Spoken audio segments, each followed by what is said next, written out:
Iman doang nggak cukup jamin dia husnul khotimah. Innalladzina qalu rabbunallah, dia sudah mengatakan Tuhan kami Allah. Tsumastaqamu, kemudian istiqomah. Ya. Bukan hanya iman, tapi istiqomah. Apa istiqomah? Ajak, mantep, lurus pada jalan kebaikan. Pokoknya kalau udah mulai belok-belok, dia balik lagi. Kalau udah mulai lupa, ingat lagi. Ngebayangin kalau kita lagi jalan lurus atau lagi naik kereta. Kereta itu kan ada di atas rel. Kalau udah mulai di luar jalur tuh udah goyang tuh. Harus balik lagi di dalam jalurnya. Kalau kita tujuan kita ke sono, lurus. Ini ban kita berbelok ke kanan nih. Apa berbelok ke kanan? Kadang-kadang kita ke bawah arus sama temen. Kadang-kadang kita lama nggak ngaji jadi belok ke kiri. Balikin lagi ke tengah supaya apa? Supaya ajak istiqomah, ujungnya insyaallah husnul khotimah. Kata Allah, innalladzina qalu rabbunallah, apabila seseorang sudah mengatakan Tuhan kami Allah, kami beriman, tsumastaqamu, dia ajak, dia konsisten pada satu jalan yang benar, ya. Nanti ketika meninggal dunia, sebelum malaikat Israel datang, tatanazzalu alaihimul malaikah, akan datang berduyun-duyun malaikat menemui orang yang iman dan istiqomah. Malaikat tersebut akan mengatakan, alla takhafu, wahai orang pondok ungu, wahai orang majelis taklim al-idrusiyah, alla takhafu, jangan takut menghadapi kematian. Wala tahzanu, jangan sedih ninggalin suami, ninggalin anak, ninggalin cucu. Gak usah sedih dan gak usah takut menghadapi kematian. Jangan takut menghadapi malaikat Israel yang sebentar lagi nyampe. Ya, serem nggak kita? Kata kita serem. Tapi kata orang yang beriman, dia istiqomah, sebelum malaikat Israel datang dihibur dulu sama malaikat dengan mengatakan malaikat tersebut, alla takhafu wa la tahzanu, jangan sedih, jangan takut, wa absyiru bil jannatil lati kuntum tu'adun, aku kasih kabar gembira untukmu, tempatmu nanti di surga. Enak nggak tuh begitu? Montar mau sekarang? Nah katanya enak. Ntar aja ya, kapanpun, yang penting Allah wafatkan kita husnul khotimah. Jadi istiqomah. Jadi ketika kita ngomongin masalah adil lagi, ayo adil yang pertama, adil sama diri sendiri. Supaya apa? Supaya kita ini benar-benar lurus jalannya dengan cara istiqomah. Jangan kita meleset, jangan kita keluar jalur. Kalau keluar jalur, dosa nempel sama kita. Naudzubillah. Nih Bu, nyambung juga dengan hari ini, bulan Rajab. Dalam Al-Quran juga Allah firmankan, fala tazlimu fihinna anfusakum. Ya, sesungguhnya inna iddatasyhurin dallahi 12 syahran fi kitabillah. Surat apa itu? Surat Tahrim kalau nggak salah ya. Surat At-Tahrim. Tentang inna iddatasyhurin dallahi 12 syahran fi kitabillah. Allah ciptakan 12 bulan, minha arba'atun hurum. Di antara 12 bulan itu ada 4 bulan yang mulia. Allah cantumkan berikutnya, ya, fala tazlimu fihinna anfusakum. Di bulan yang mulia ini, fala, maka jangan, tazlimu fihinna anfusakum, fala tazlimu fihinna anfusakum, jangan kau zolimi dirimu sendiri. Zalim kebalikannya adil. Adil menempatkan sesuatu pada tempatnya, zolim tidak menempatkan sesuatu pada Kata Allah, fala tazlimu, jangan kau zolim pada dirimu sendiri. Artinya apa? Jangan banyak bikin dosa. Surat At-Taubah ayat 36. Ya, inna iddatasyhurin dallahi 12 syahran fi kitabillah. Sesungguhnya ada 12 bulan di sisi Allah, 12 bilangan bulan yang Allah ciptakan bersama dengan langit dan bumi. Dan di antara 12 bulan ada 4 bulan yang mulia, Zulqaidah, Zulhijjah, Muharram, dan juga bulan Rajab. Allah tegaskan lagi, fala tazlimu fihinna anfusakum, di 4 bulan hurum, di 4 bulan suci, jangan kau zolimi dirimu sendiri. Artinya apa? Jangan bikin zolim sama diri kita sendiri. Kalau adil sama diri kita sendiri, istiqomah. Kalau zolim sama diri kita sendiri, bikin dosa. Nah, ini nyambung sama pembahasan kita. Jadi di bulan ini Bu, jangan tambahin dosa. Ya, di bulan lain aja kadang-kadang kita suka keceplosan, kelepasan, bikin dosa. Terutama di bulan-bulan hurum, jangan kita jadi orang zolim. Bagaimana zolim sama diri kita sendiri? Yaitu kita melenceng dari istiqomah. Nah, itu yang pertama. Jadi sifat adil buat diri kita sendiri yang pertama adalah istiqomah. Ajak, mantap. Ada pertanyaan, gimana sih Ustaz supaya istiqomah? Kayaknya susah banget, betul Ibu ya? Kalau lagi rajin merajin, ya. Kalau lagi mager. Ternyata cara menjaga istiqomah, satu, Ibu biar demen duduk di pengajian. Yang tadinya berat mau melakukan kebaikan, begitu ngaji, insya Allah ada lagi motivasi buat kebaikan. Oh iya ya, diingetin sabar ya. Oh iya ya, disuruh sholat duha. Iya ya, disuruh tahajud. Iya, disuruh baca Quran. Dengan kita ngaji, berkahnya ngaji akan memotivasi, meningkatkan keimanan kita, menjaga istiqomah kita. Yang kedua, punya teman yang benar. Punya teman yang membawa kita menuju dalam kebaikan. Karena seseorang tergantung temannya. Kitanya udah doyan ngaji, kata teman kita, ngapain sih pagi-pagi udah berangkat ngaji pagi-pagi, mending kita sepedahan. Enggak ya, kagak bakal ada ngajakin sepedahan nih, pasti untuk dulu senang ya. Ayo udah kita jalan dulu ke mall. Ke mall apa ke pengajian? Habis pengajian baru ke mall. Ya silakan, urusan mall silakan, urusan nikmat dunia dinikmatin silakan, mau jalan-jalan silakan. Tapi kalau ada kesempatan ngaji tentu kita prioritasi. Ya, kan seseorang tergantung agama temannya. Itu udah rapi baju kita, mau ngaji, kata teman, udah kita ke mall aja dulu nyari.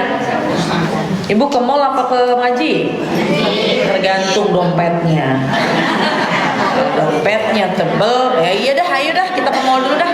Ngaji udah masuk bulan depan. Nah tuh kadang-kadang gitu tuh.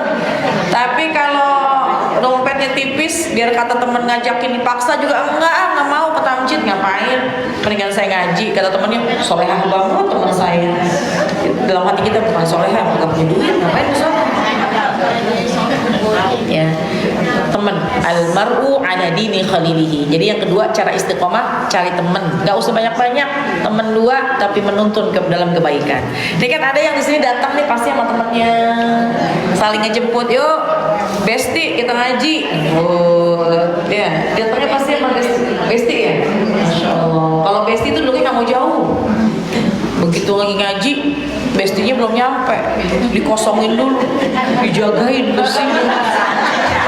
Ya, ada yang begitu. Emang begitu, nggak di sini doang, di mana-mana. Dikosongin. Iya, saking setianya tuh sama besti. Kenapa? Karena di besti suka ngajak ngaji. Emang kata Nabi, kalau kita punya teman yang memang mengajak ke dalam kebaikan, nggak leles sama Allah, pertahankan, jangan dilepas. Saking setianya, bestinya belum datang, temennya belum datang, tasnya ditaruh di situ, dijagain aja. Orang baru mau deket aja udah ada orangnya. Padahal belum tentu mau duduk. Udah dicetekin aja nggak boleh. Begitu mau nempel dikit, udah ada teman saya bentar lagi nyampe. WA dah, mana sih belum nyampe kagak enak nih saya sama orang. Masya Allah. Ya, itu setia tuh makanya ya, alhamdulillah. Jadi itu diantaranya. Kadang-kadang satu ngaji yang atau begitu kebanyakan ya. Emang gitu emang. Ya. Bestinya nggak datang, pas kebetulan bestinya nggak datang lagi pengajian. Kebetulan tuh hari ada pembagian kerudung gratis. Kata pengurusnya, pokoknya ini kerudung hanya boleh diterima sama yang datang, yang kagak datang kagak boleh. Tapi karena Desti sama bestinya, ini saya satu. Besti kagak datang, ada tuh di rumah saya ambil rumah saya. Ada yang gitu? Semua gitu. Ya, karena kita setia. Ya Allah, kasihan teman saya di rumah. Orang suka ngaji nih, teman saya suka ngaji, cuma dia kagak datang, ini kasihan sakit. Ya Allah, ya. Model saja. Hah? Model begitu. Emang begitu modelnya, bukan di sini doang, di mana-mana. Langsung temuin. Jangankan di di sini, jangankan di majelis lain. Saya pun begitu kayaknya kalau dapetin pas lagi ke barengannya ya. Baik. Nah, jadi kalau kita punya kawan, punya temen yang seiring sejalan untuk kebaikan, kayaknya deket sama dia, semangat ibadah, semangat sholat sunnah, semangat puasanya, semangat ngajinya, maka pertahankan karena itu adalah harta yang berharga ya. Nah, jadi kalau temen bikin kita lalai, naudzubillah, deh kita batasin. Bukan milih-milih teman mah siapa aja, tapi untuk kita jadikan sahabat, sohib, karib ya. Maka karib itu apa? Dekat, yang lebih dekat, maka kita harus pilih-pilih. Jangan sampai kita jadi melenceng jauh dari Allah. Naudzubillah min dzalik. Itu yang kedua. Yang ketiga adalah paksain. Kebaikan-kebaikan tuh kudu dipaksain. Kalau nggak dipaksain, akhirnya ntar jadi makin males. Allahumma paksain aja udah. Kita mau, ini kan mau Ramadan ya, maka kita berusaha untuk baca Quran. Paksain baca Qurannya, jangan sampai tahun ini sama tahun kemarin sama. Harus tahun ini lebih baik daripada tahun kemarin. Quran kita baca, bagaimana sedekahnya, bagaimana kebaikan-kebaikannya, dipaksain semuanya. Awalnya dipaksain, ntar jadi kebiasaan. Kalau udah jadi kebiasaan, jadi kebutuhan, nggak ngerjain nggak enak. Bahkan istimewanya kalau kita udah istiqomah, kalau kita udah ajak dan rutin melakukan hal semacam itu, maka satu kali kita nggak mengerjakan sebab udur, bukan sebab malas nih, sebab udur, sebab tertinggal, maka pahalanya tetap kita dapat. Contoh, misalnya ada orang yang kalau lagi nggak haid ya, dia rutin baca surah Yasin misalnya tiap hari. Tapi pas lagi haid, atau jangan ngomong haid deh, dia rutin baca surah Yasin tiap pagi.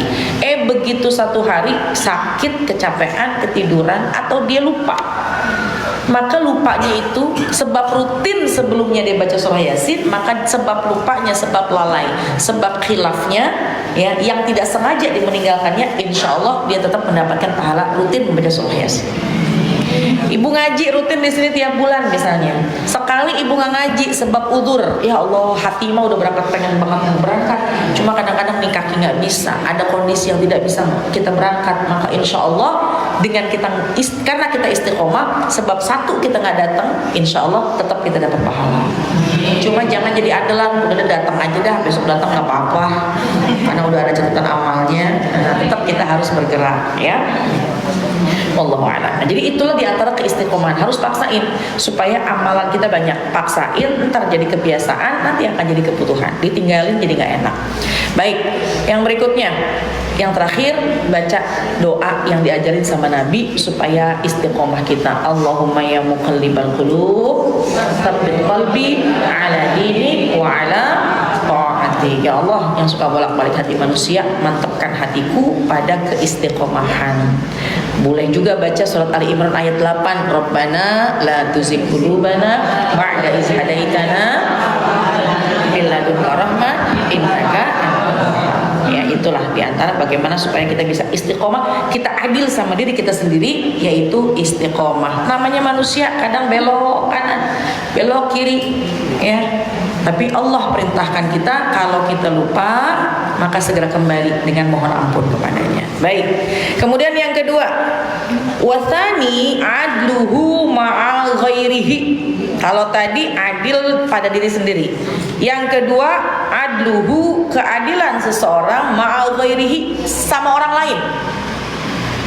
Adil kepada orang lain itu ada 3 bagian, 3 macam. Satu, adlus sultan, adlus sultan fi ra'iyatihi. Satu ya, keadilan seseorang kepada orang lain ada 3 bagian. Satu, adilnya pemimpin dalam kepemimpinannya, pemimpin yang adil, pemimpin yang tidak zalim. Caranya gimana? Bittiba'il maisuri, yaitu dengan mengikuti ketentuan-ketentuan. Sebagai pemimpin harus adil, mana yang hak, mana yang batil, harus secara jujur. Yang namanya pemimpin harus adil dengan cara apa? Ittiba'il maisur, yaitu ngikutin ketentuan. Dalam peraturan misalnya, seorang pemimpin kalau ada ketentuannya, misalnya gini, ketentuannya kalau ada yang nyeleweng, ya, maka dia akan diberikan hukuman. Kalau menyeleweng dia dengan pengurus-pengurusnya, ketentuannya, kalau ada dalam kepengurusan ini ada penyelewengan harta, maka harus diberikan teguran, harus diberikan hukuman. Itu ketentuannya, ya. Nah, pemimpin harus ittiba'il maisur, harus ikutin ketentuannya. Jangan dia tuntut bawahannya jujur, tuntut bawahannya amanah, tapi dianya enggak ngikutin ketentuan. Itu namanya zalim. Tapi pemimpin yang adil ngikutin ketentuan yang berlaku. Contoh, ayo majelis semua, misalnya pimpinan majelis nih bilang, pokoknya pokoknya kita bulan depan kita berangkat pakai seragam, misalkan gitu. Seragamnya ini, ya, ketentuan kan itu istilahnya. Maka kita juga dianjurkan untuk ngikutin apa yang sudah menjadi ketentuan. Tapi kan itu sifat tentatif. Apalagi nih yang sifatnya lebih besar, lebih general. Contoh, pokoknya pemimpin mengatakan pokoknya harus on time. Datangnya semua kita harus on time. Datangnya jam 9, pulangnya jam 5. Tapi terkadang pemimpinnya nggak ngikutin aturan. Jadi ada sebuah kezaliman di situ. Pulang duluan. Ya, kayak saya nih, saya ngisi, datang belakangan, pulangnya duluan. Nah, itu mah lain ya. Artinya syarat dan ketentuan berlaku. Jadi ketika ada peraturan yang ditetapkan, maka si pemimpin harus ittiba'il maisur, harus ngikutin ketentuan. Ya, wa yu'ta'i kulli, atau begini, ketika seorang pemimpin sudah diberikan janji, saya sebagai pemimpin ini bukan hanya pemimpin yang besar. Contoh, seorang suami misalnya, saya seorang suami, apabila saya tidak menafkahi istri saya sekian bulan lamanya, ya, maka dan apabila istri saya menuntut, itu kan ada pada sighah taklif, itu kan ketentuan. Maka dia, kalau dia langgar, udah pasti dia jadi orang yang zalim. Dia harus mengikuti ketentuan itu. Nah, nggak usah jauh-jauh deh, kita nih sebagai istri.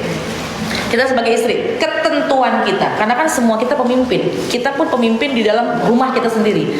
Kita punya ketentuan. Apa ketentuan yang berlaku? Wahai seorang istri, taatlah kepada suami.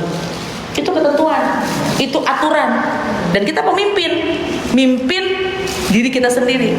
Ketika ada ketentuan seorang istri harus taat sama suami, langgar, maka dia zalim. Tapi kalau kita taat sama suami, maka dia jadi adil. Nah, itu banyak contoh-contohnya ya. Tapi yang namanya adilnya seorang pemimpin adalah ketika dia ngikutin ittiba'il maisur, ikutin ketentuan yang berlaku. Wa i'ta'i kulli dzi haqqin haqqahu, wa i'ta'i, dan memberikan kulli dzi haqqin kepada si pemilik hak, haqqahu, memberikan haknya. Artinya ya tunaikan haknya. Adil itu adalah ketika seorang pemimpin memberikan hak seseorang. Pemimpin nggak boleh tunda gaji karyawannya. Ya, kalau misalnya nih kamu mau pulang kampung nih, supaya kamu balik lagi, saya tunda hak kamu, saya kasih gaji kamu setengah. Itu zalim. Kenapa? Karena udah haknya dia sebulan kerja dapat sebulan penuh. Ya. Pemimpin, nah itu kadang-kadang ada yang begitu tuh, supaya kamu balik lagi digantung ya. Nah itu zalim, dikasih setengah, supaya kamu balik lagi nih, duit kamu setengah saya tahan. Nah itu zalim jelas. Apalagi memberikan setiap hak seseorang. Pemimpin itu harus memberikan hak istirahat. Ketika ada pekerjaan, misalnya di kantoran, jam istirahat jam 12 sampai jam 1, ya, maka haknya untuk istirahat. Adil, menentukan sesuatu pada tempatnya. Itu memberikan setiap hak seseorang. Ada haknya orang, maka ditunaikan secara adil. Nah itu pertama adalah keadilan pemimpin. Kita pemimpin juga buat anak-anak kita. Bagaimana ceritanya?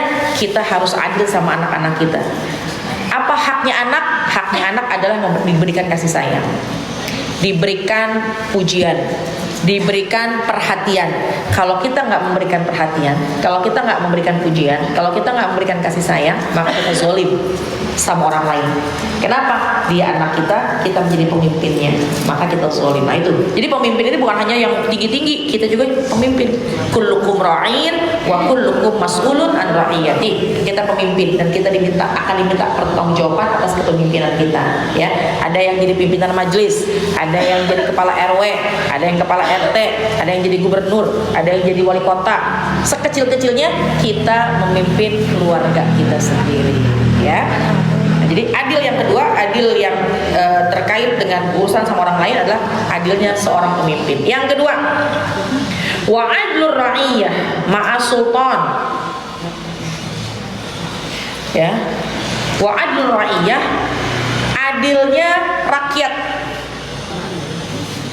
Ma'as sultan, adilnya rakyat kepada pemimpin. Kalau tadi pemimpin kepada rakyat, kalau ini rakyat kepada pemimpin. Ya. Bukan hanya itu, watilmiz ma'a ustazihi, murid kepada murid kepada gurunya. Jadi ada adil rakyat kepada atasan, kepada pemimpin, murid kepada guru. Wal waladi ma'a walidayhi, adilnya anak kepada orang tua. Anak juga harus adil sama orang tua. Bi ikhlasil ta'ah, dengan cara yaitu dengan ketaatan. Bawahan harus taat sama atasan, anak harus taat sama orang tua, murid harus taat sama guru, rakyat harus taat sama atasannya. Nah itu diantaranya adalah bil ikhlasil ta'ah, dengan taat yang ikhlas, ya. Jadi ya emang udah aturannya begitu. Jadi orang tua harus menempatkan sesuatu pada tempatnya kepada anak. Anak pun sudah harus juga adil sama orang tuanya, taat sama orang tua. Nggak pakai bertanya lagi kenapa sih kita anak kudu taat sama orang tua. Emang kudu begitu aturannya. Termasuk istri taat sama suami, karena kan atasannya adalah suami, bawahannya adalah istri. Tapi mohon maaf, bukan atasan bawahan. Hakikatnya suami istri adalah berdampingan. Cuma maknanya emang aturan Islam, ar-rijalu qawwamuna 'alan nisa. Laki-laki itu posisinya di atas perempuan. Bukan pemimpin, bukannya atasan ya, bukan hanya perintah doang, tapi yang memimpin dalam keluarga adalah suami. Kita yang ngikut, kita makmum. Siapa yang imam? Suami. Itu termasuk. Jadi adil itu dari kita kepada suami, anak sama orang tua, murid sama guru, rakyat sama atasannya. Ya. Nah kemudian adlul insan yang berikutnya, yang ketiga, adlul insan ma'a imsalihi, adilnya seseorang, ya, adlul insan ma'a imsalihi, ya, atas perintah. Bitar kita kaburi, dengan cara menjauhkan kesombongan. Wa kafil ada, dan menghilangkan, menahan gangguan. Yang ketiga adalah adilnya seseorang, ya, ma'imtalihi, dengan apa? Dengan perintah. Bukan bawahan ke atasan, bukan atasan ke bawahan juga, tapi seseorang yang memang menjalankan perintah, bitar kita kapuri, dan juga meninggalkan kesombongan. Jadi tiga nih, seseorang disebut adil kalau dia ngejalanin perintah, ya. Kemudian dengan bitar kita kabur, artinya menjalankan perintah tapi nggak punya sifat sombong. Wakafil ada anhum, dan juga menahan gangguan dari mereka. Maksudnya gini, seseorang itu kepada sesama. Kalau tadi bawahan ke atasan, atasan ke bawahan. Nah ini sesama nih, seseorang kepada orang lain. Caranya bagaimana? Menjalankan haknya, menjalankan perintahnya dengan amanah, dan juga jangan punya sifat sombong. Artinya gini, kalau kita sudah taat sama orang, kita sudah baik sama orang, kita sudah berbuat baik kepada orang lain, maka jangan punya sifat sombong. ya. Dan kalau ada orang jahat sama kita, maka kita jangan balas. Itu diantara sifat adil kepada sesama, kepada orang lain. Orang baik kita baikin, orang jelek, orang baik kita, orang jahat kita, orang baik kita baikin, orang jelek kita jelekin. Nah, itu artinya jadi zolim. Orang yang adil adalah wakafil adza anhum, menahan gangguan dari mereka. Artinya kalau ada sesuatu yang mengganggu kita, ngejahatin kita, udah kita nggak usah ganggu. Insya Allah kita adil buat diri kita. Dan kita juga jangan gangguin orang. Jadi kita juga jangan zolim sama orang. Kita nggak mau diganggu, kita gangguin orang. Ya, la yu'minu ahadukum hatta yuhibba li akhihi ma yuhibbu li nafsihi. Tidak beriman, tidak sempurna iman seseorang sampai dia bisa mencintai dirinya sendiri, sampai dia mencintai orang lain sebagaimana dia mencintai dirinya sendiri, gitu ya. Nah, jadi adil kepada orang lain adalah kita baik sama orang. Orang baik tentu kita baikin. Orang jahat jangan kita balas jahat. Itu dari sisi orang lain. Kitanya jangan juga kita duluan melakukan kejahatan. Yang ada adalah kita afsus salam, tebarlah salam. Insya Allah. Kan kata Nabi gitu, afsus salam wa aqimut ta'am wasilul arham sallu bil laili wan nasuniyam. Pesan Nabi ketika Nabi hijrah pertama di kota Madinah, pesannya Nabi gini, ya ayuhan nas, wahai manusia, afsus salam, tebar salam. Jangan ciptakan permusuhan, baik aja udah sama orang. Wa at'imut ta'am, bagi makanan.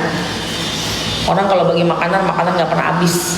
Ibu ngalamin, ibu banyak makanan, ibu bagi sama orang, itu makanan di rumah kita nggak pernah habis. Allah kirim dengan ganti yang berlipat ganda.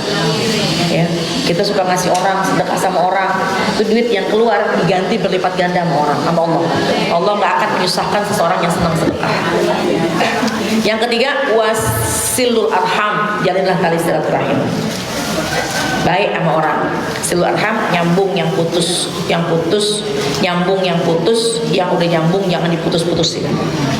Sallu bil laili wan nasuniyam, yang keempat salat malam orang lagi pada tidur. Perintah Nabi 3 hablum minan nas, 1 hablum minallah. Artinya penting kita berbuat baik kepada sesama. Insyaallah taala, berfirman Allah taala, innallaha, sesungguhnya Allah taala ya'muru bil adli wal ihsan.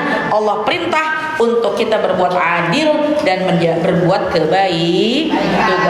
Tugas kita jalankan perintah Allah, jadi orang yang adil, menempatkan sesuatu pada tempatnya, menjalankan sesuatu yang sudah semestinya, dan juga kita jadi orang baik. Ammal adlu faqad araftahu. Keadilan itu sebagaimana yang kita udah ketahui. Wa ammal ihsan fa huwa kama fil hadis. Ini kan ngejelasin tentang adil, ngejelasin tentang ihsan, ya. Kalau adil kita udah tahu deh, menempatkan sesuatu pada tempatnya. Ini penjelasan tentang ayat tadi. Kalau adil, menempatkan sesuatu pada tempatnya. Kita sebagai anak kudu bakti sama orang tua. Kita sebagai orang tua kudu memberikan hak kepada anak-anak. Kita sebagai rakyat harus patuh kepada atasannya. Kita sebagai pemimpin harus adil dan harus amanah, harus benar-benar menjalankan amanah dengan sebenar-benarnya. Dan ketika kita kepada sesama harus saling harus saling menghargai, saling menghormati. Ya, karena Allah perintah, innallaha, Allah taala ya'muru bil adli wal ihsan. Allah. Kenapa begitu? Karena Allah perintah kita untuk berbuat adil dan berbuat kebaikan. Kalau adil udah kita bahas, tapi apa itu ihsan? Ihsan adalah anta'budallah ka'annaka tarahu fa in lam takun tarahu fa innahu yaraka. Kita sudah dapat 2 pembahasan Ibu. Adil yang tadi. Ihsan itu adalah kita berbuat baik aja. Kita baik aja sama orang. Ya. Kenapa kita berbuat baik? Kenapa kita ihsan? Karena kita beribadah seolah-olah kita melihat Allah. Kalau kita nggak ngelihat Allah, fa innahu yaraka, sesungguhnya Allah melihat kita. Kenapa motivasi kita baik sama orang? Allah melihat kita. Allah pengen kita jadi orang baik. Ya, sesungguhnya Allah melihat kita. Maka dimanapun kapanpun kita akan menjadi orang yang baik. Gak peduli orang bagaimana sama kita, yang penting di hadapan Allah kita jadi orang yang baik. Amin ya rabbal alamin. Kamalul iman. Nah, itulah kesempurnaan kesempurnaan iman, nihayatul iz'an, nanti insyaallah akan wa nihayatul iz'an, nanti akhirnya, ujungnya nanti kita akan menjadi orang yang takwa karena menjadi perintah ketaatan kepada Allah Subhanahu wa taala. Al-Fatihah. A'udzubillahi minasyaitonirrajim. Bismillahirrahmanirrahim. Alhamdulillahirabbil alamin. Arrahmanirrahim. Maliki yaumiddin. Iyyaka na'budu wa iyyaka nasta'in. Ihdinas siratal mustaqim. Siratal ladzina an'amta 'alaihim ghairil maghdubi 'alaihim waladdallin. Amin. Rabbana ighfir lana wa liwalidayna. Amin. Alhamdulillah.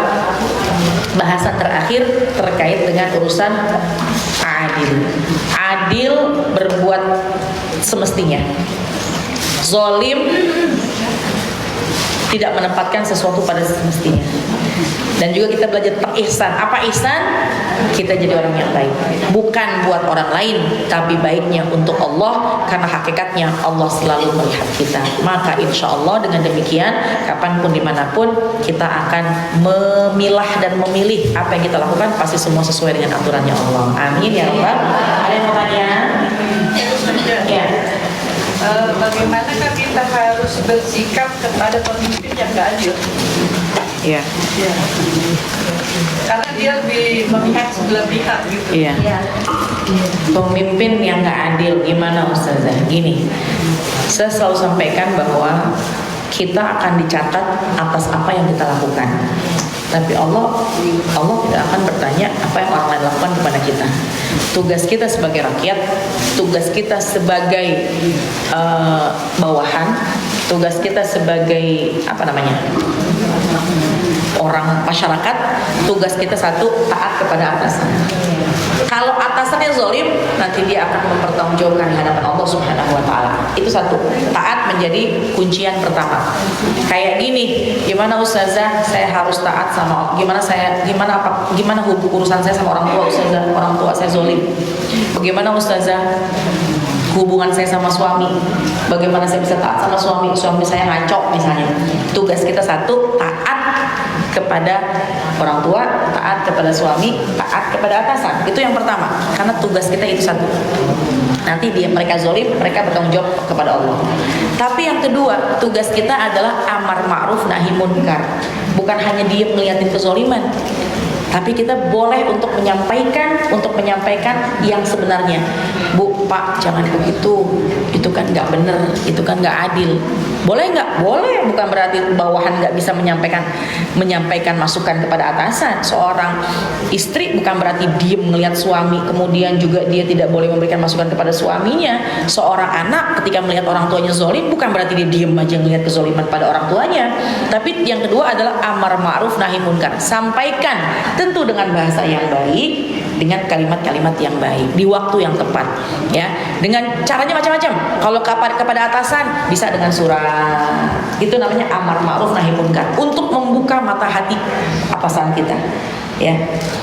Apapun masalahnya, tentang gak adil kepada sesama, tentang kezoliman harta, tentang zolim waktu dan lain sebagainya, sampaikan. Kalau nggak mampu dengan lisan, dengan tulisan sebagai masukan.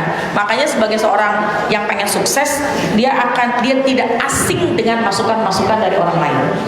Hakikatnya masukan itu adalah untuk kemajuan dia.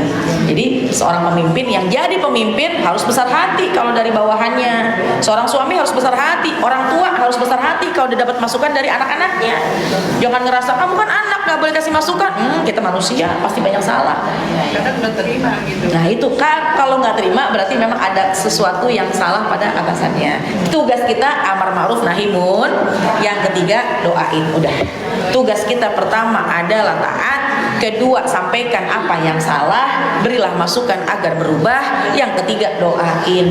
Lalu apakah taat? Tetap wajib kita untuk taat. Kezolimannya nanti akan Allah pertanggungjawabkan. Karena memang udah. Dan jamaah sekalian, imam yang adil adalah imam yang dicinta oleh Allah. Imam yang adil kelak nanti dia akan masuk ke dalam surga bi ghairi hisab. Tapi sebaliknya, imam yang zalim dia akan mendapatkan murka dari Allah. Nah, tinggal si pemimpinnya nih, si imamnya nih, mau adil apa mau zolim kepada rakyatnya.